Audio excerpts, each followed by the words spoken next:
नमस्कार। स्वागत है आपका द न्यूज लॉन्चर पर। मैं हूं अशोक वानखड़े, लेकर आया हूं आपका अपना कार्यक्रम द एक्सरे। बिहार के विधानसभा चुनाव के नतीजों का रुझान आना शुरू हो गया था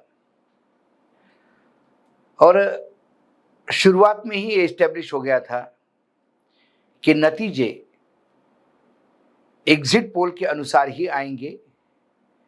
पहले लग रहा था कि एग्जिट पोल डिजाइन किए गए हैं नतीजों को जस्टिफाई करने के लिए,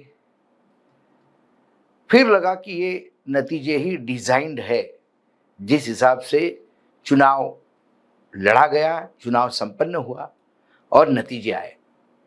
अलग अलग विभिन्न मत हो सकते हैं, लेकिन व्यक्तिगत रूप से यदि मैं ये कहूँ कि जिस हिसाब से चुनाव लड़ा गया, जिस हिसाब से जनता अपना रिस्पांस दे रही थी विपक्ष को, और जब मतपेटियां खुली तो नतीजे कुछ और आए, इसलिए इसको डिजाइंड नतीजे हम कहते हैं। लेकिन इसके रुझान ही आने थे, तो इस रुझान के साथ ही बीजेपी के कई नेता अति उत्साहित होकर कुछ बयान आने वाले प्लान्स की भी उन्होंने दे दिए। बिहार हमारा, अब बंगाल की बारी। रुझानों में एनडीए की बढ़त से गदगद केंद्रीय मंत्री गिरिराज सिंह का बड़ा बयान। ये गिरिराज सिंह जो है, ये कई ऐसे वक्तव्यों के लिए जाने जाते हैं, और जब रुझान में एनडीए इतना जबरदस्त बढ़त ले रहा था तो फिर उनका रिएक्ट होना तो जरूरी था। तो मुझे लगा कि इसको, क्योंकि बिहार की बात तो सुबह से हम कर ही रहे, जब बंगाल छेड़ा तो मैंने सोचा कि इसको एक्सरे से देखा जाए। गिरिराज सिंह ने कहा कि आज के युवा शायद जंगल राज का अनुभव नहीं जानते, लेकिन उनके बुजुर्गों ने देखा है। उन्होंने स्पष्ट कहा, बिहार कभी भी इन भ्रष्ट नेताओं के हाथ में नहीं जाएगा। बिहार विधानसभा चुनाव की शुरुआती रुझानों में बीजेपी नेतृत्व वाली राष्ट्रीय जनतांत्रिक गठबंधन यानी एनडीए को स्पष्ट बहुमत मिल रही है। इसी बीच केंद्रीय मंत्री और बिहार के बेगूसराय के सांसद गिरिराज सिंह ने कहा कि बिहार की जीत पूरी तरह से एनडीए की है और अब अगली जीत पश्चिम बंगाल की होगी। गिरिराज सिंह ने कहा कि जो लोग बिहार को समझते हैं वो जानते हैं कि यहाँ के लोग जंगल राज नहीं चाहते। बिहार के नागरिक अराजकता और भ्रष्ट नेतृत्व को अस्वीकार करते हैं। एक समर्पित बीजेपी कार्यकर्ता के तौर पर मैं साफ कहता हूं कि बिहार की जीत हमारी जीत है, अब बंगाल की बारी है। उन्होंने आगे कहा कि बंगाल में भी विजय निश्चित है। उन्होंने कहा कि वर्तमान सरकार अराजकता और बाहरी प्रभावों से प्रभावित है, लेकिन बंगाल के लोग अंततः सच्चाई पहचानेंगे। गिरिराज सिंह ने इंडिया टुडे को बताया कि बिहार चुनाव परिणाम इस बात का संकेत है कि मतदाताओं ने अराजकता को ठुकरा दिया और एनडीए के विकास केंद्रित एजेंडे को चुना है। उन्होंने कहा, यह विकास, सामाजिक सौहार्द और न्याय का चुनाव है। आज हर जिले में इंजीनियरिंग और मेडिकल कॉलेज खुल रहे हैं। पुराने और खराब विद्यालय हटाए जा चुके हैं। यही प्रगति है। बीजेपी के नेता ने यह भी कहा कि आज के युवा शायद जंगल राज का अनुभव नहीं जानते, लेकिन उनके बुजुर्गों ने देखा है। उन्होंने स्पष्ट कहा, बिहार कभी इन भ्रष्ट नेताओं के हाथ में नहीं जाएगा। गिरिराज सिंह ने यह भी स्पष्ट किया कि बिहार में सरकार नीतीश कुमार के नेतृत्व में बनेगी और इस मामले में कोई भ्रम की जरूरत नहीं है। उनका कहना था, नीतीश कुमार प्रभावी नेतृत्व है। अगर यह आरजेडी की बात होती तो सवाल अलग होते। नीतीश कुमार के नेतृत्व में सरकार बनाई गई तो फिर भ्रम कहाँ। अब जब ये नीतीश कुमार के बारे में बोल रहे हैं, हालांकि जो बाकी नेता है विनोद तावड़े जैसे, जो इंचार्ज जनरल सेक्रेटरी है बिहार के, उन्होंने खुद कहा कि अभी मुख्यमंत्री के नाम को छोड़िए, अभी तो हम विजयोत्सव सेलिब्रेट कर रहे हैं। लेकिन जब उन्होंने कहा बंगाल, और हम बार बार कहते हैं कि आने वाले चुनाव में, कि हम सुबह से जो डिस्कशन देख रहे हैं न्यूज़ लॉन्चर पे, हमने कई बार कहा कि ये अब आसाम का चुनाव है, बंगाल का चुनाव है और तमिलनाडु का चुनाव है। अब बंगाल में भी यही नतीजे दिखेंगे आपको जो बिहार में दिखे कमोबेश। ये वही महाराष्ट्र का रिप्लिका है बिहार, और बिहार का रिप्लिका बंगाल होगा, और बंगाल का रिप्लिका वहाँ तमिलनाडु में होगा। कम से कम ऐसा दिखाई तो देते हैं।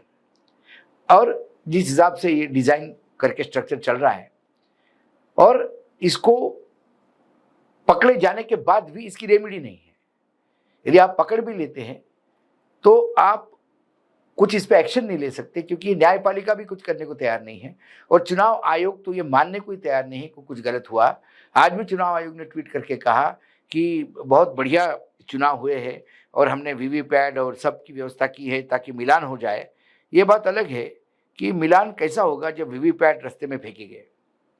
और उन्होंने बहुत कुछ बंगाल के बारे में बहुत कुछ कहा गिरिराज सिंह ने और भी कुछ बंगाल के बारे में कहा कि बंगाल में क्या हो रहा है, क्या नहीं, बाहर के प्रभाव है और ये है वो है।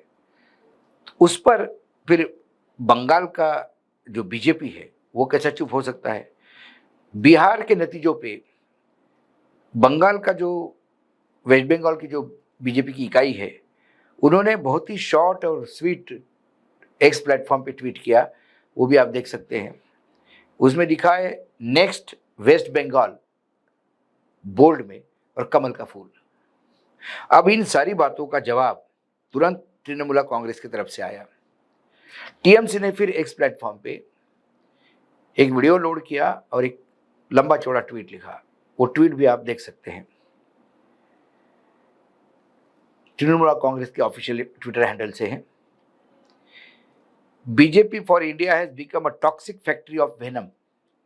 Giriraj Singh had dared to brand Bengal a state that gives India its constitution makers, poets, revolutionaries, Nobel literates, scientists and social reformers as a state of Rohingyas and Bangladeshi.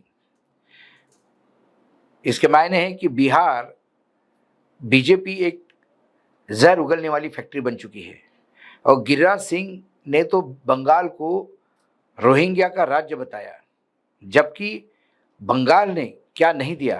बड़े कवि दिए हैं, क्रांतिकारी दिए हैं, नोबेल प्राइज विजेता दिए हैं, साइंटिस्ट दिए हैं, शास्त्र और सोशल रिफॉर्म्स, सामाजिक क्रांति करने वाले बड़े बड़े नेता यहीं से हुए हैं।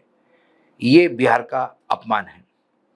This is direct attack on Bengal's identity, dignity and civilised pride. BJP cannot win Bengal, so it tries to defame Bengal. It can't not defeat Srimati Mamata Banerjee, so it tries to malign the people of Bengal. Their insecurity is showing and they are lashing out like cornered, frustrated bigots. अब इसका ये है कि जो गिरिराज सिंह जी ने कहा वो सीधा बंगाल के अस्मिता पे हमला है। बीजेपी बंगाल जीत नहीं पाती, इस वजह से वो बंगालियों को बदनाम करती है। वो बंगालियों को ही नहीं, हमारे मुख्यमंत्री ममता बनर्जी को भी बंगाल बदनाम करती है। बंगाल के हर बंगाली को बदनाम कर रहे हैं। ये बताता है कि वो पूर्ण असुरक्षित महसूस करते हैं, यानी इनसिक्योर है। इसीलिए उनका ये फ्रस्ट्रेशन है जो ऐसी बातें वो कहता है। Bengal will not bow down to Hindi heartland headmongers who think they can spit on our soil and walk away. Bengal will not tolerate being reduced to a slur by men who have contributed nothing to this nation except criminal poison. Bengal कभी झुकेगा नहीं हिंदी भाषिक इन द्वेष और जहर फैलाने वालों से। उनको लगता है कि वो आएंगे, बंगाल की भूमि पे थूक के चले जाएंगे, हमें होने नहीं देंगे, और बंगाल ये सहन भी नहीं कहेगा। इन लोगों ने देश में जरा भी कुछ कंट्रीब्यूट नहीं किया है, यानी इनका योगदान देश के तरक्की में कुछ भी नहीं है सिवाय जहर फैलाने के। Every insult hurled at Bengal becomes a final nail in BJP's coffin in this state. Count by your days. BJP Bengal will deliver the answer at the ballot box. जितने आप बंगालियों का अपमान करेंगे उतने हर अपमान तुम्हारे ताबूत का, बीजेपी के ताबूत में आखिरी कील साबित होगा। आप अपने दिन गिनना शुरू कर दीजिए। बंगाल का बंगाली इसका जवाब बैलेट बॉक्स में देगा, यानी मतदान पत्रिका में देगा। और एक हिंदी में भी बाइट है स्पोक्स पर्सन की, वो भी आप देख सकते हैं। केंद्रीय मंत्री गिरिराज सिंह, आपने फिर से बंगाल को लेके कटाक्ष किया। इस बार हद पार कर दी आपने। करोड़ों लोग जो बंगाल में रहते हैं, आपने सबको अपमान किया है। सबको आपने बोला कि यहां रोहिंग्या रहते हैं और बांग्लादेशी रहते हैं। आप जलते हैं। आप जलते हैं क्योंकि बंगाल एक मिनी भारतवर्ष की तरह है। यहां हर प्रदेश के लोग रहते हैं और एक संग रहते हैं। इस बात से आप जलते हैं। यहां हर धर्म में, हर जाति में, सब लोगों में एक एकता है। इसलिए आप जलते हैं और डरते हैं। और बंगाल को लेके आपने इस तरीके से अपमान किया है। आपको याद रखना है कि आप एक केंद्रीय मंत्री है, संविधान के शपथ लिए हैं, और आपके मुंह से हमेशा असंवैधानिक वक्तव्य सुनने को मिलता है। इस बार भी आप ममता बनर्जी की सरकार को और पश्चिम बंगाल को आपने अपमान किया है। इसका करारा जवाब आपको मिलेगा आगे चल के। बंगाल के लोग तैयार है। बंगाल के लोग के वोट बिकाऊ नहीं है। बंगाल के लोग सोच समझ के वोट देते हैं। इसलिए भारतीय जनता पार्टी और गिरिराज सिंह जी, आप लोग तो 100 दिन का काम का पैसा भी रोक के रखे थे। आपने गरीबों के घर बनाने नहीं दिए। ये सब पश्चिम बंगाल की जनता याद रखती है। और आप सोचते हैं इस तरीके से अपमान करेंगे, रोहिंग्या बांग्लादेशी बोलेंगे, संस्कृति पे अपमान करेंगे, भाषा के ऊपर अपमान करेंगे, और इस तरीके से आपको बंगाल में जीत मिलेगी। आप सपना देखिए, इसके लिए हम लोग को कोई एतराज नहीं है, लेकिन ये सपना आधा अधूरा ही रह जाएगा। ये बात बंगाल आपको 2026 के निर्वाचन में फिर से चेतावनी देके कहती है। ये बार बार हम कह रहे थे कि अभी चुनाव आसाम में भी है, लेकिन आसाम में एक इनकी खुद की सरकार है बीजेपी की, और हेमंत बिस्वा शर्मा जो है वो तो, उनको गिरिराज की जरूरत नहीं है। ऐसे 10,000 गिरिराज और 100-150 योगी उनमें खुद में समाहित है। तो बीजेपी को कुछ ज्यादा करने की आसाम में जरूरत नहीं है। बाकी काम तो बीजेपी का जो सिस्टम है, जिसमें चुनाव आयोग से लेकर तमाम चीजें इन्वॉल्व है, वो बीजेपी के लिए करेगा। तो वहां भी लैंडस्लाइड विक्ट्री होगी, लेकिन बंगाल डिफिकल्ट होगा।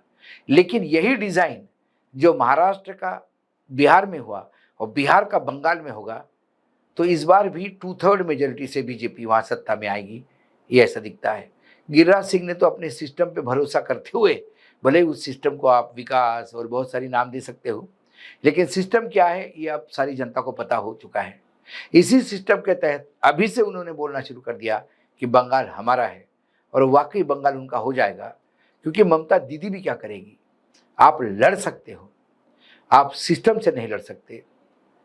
आप किसी बुरे प्रयोग से लड़ सकते हो, आप बुरे आपके खिलाफ दुष्प्रचार किया जाता है, उसके खिलाफ लड़ सकते हो।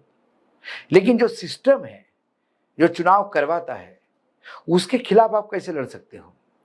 क्योंकि आप लड़के क्या करोगे, आप कंप्लेंट ही करोगे। कंप्लेंट करने के बाद भी कुछ नहीं होगा।